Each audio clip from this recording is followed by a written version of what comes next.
Z goes into Z squared plus C. It's so simple, so dry, it's so uninteresting. Disinilah Mandelbrot berkesimpulan bahwa sesuatu yang tampaknya rumit dan chaos, sesungguhnya terdapat keteraturan di dalamnya yang itu berawal dari sesuatu yang sederhana.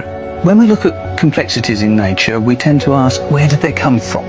There is something in our heads that says complexity does not arise out of simplicity, it must arise from something complicated. But what the mathematics in this whole area is telling us is that very simple rules naturally give rise to very complex objects.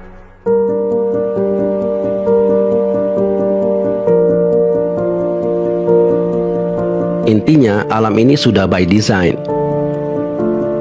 Kalau tidak, bagaimana mungkin manusia bisa mempelajarinya secara matematis?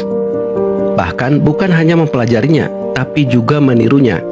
Banyak desain yang dibuat manusia yang terinspirasi dari fraktal. Mandelbrot sendiri bisa membantu para dokter untuk mempelajari penyakit paru-paru melalui pola fraktal.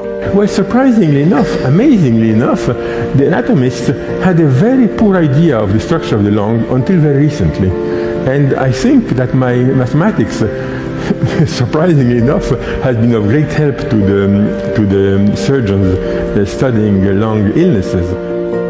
Fraktal bisa digunakan untuk menganalisa pertumbuhan bakteri. Fraktal juga bisa digunakan untuk menganalisa turbulensi udara. Bahkan mungkin kalian tidak akan menyangka bahwa fraktal bisa digunakan untuk menganalisa pasar saham. Well, actually I started, oddly enough, studying stock market prices. For 50 years, people were sort of poo-pooing because they could do it much easier. But I tell you, at this point, people listen to me. Yang paling ajaib dari semuanya adalah fraktal yang ada di tubuh kita. Banyak organ tubuh kita yang didesain secara fraktal. Jangan kira pola fraktal ini tidak ada fungsinya. Kalau paru-paru kita tidak didesain secara fraktal, tidak mungkin kita bisa menghirup oksigen yang cukup untuk hidup. All of these little branches take up the volume that your lungs have with a limited volume that they're in that has a humongous surface area that actually allows the air from the outside to come in and be put into our blood in a really, really efficient way. So this is why we can actually, kind of move around and jump and go, because we have an amazing capacity to get oxygen from the air into our blood. Fungsi yang sama juga terdapat pada daun. Mengapa tulang daun didesain secara fraktal?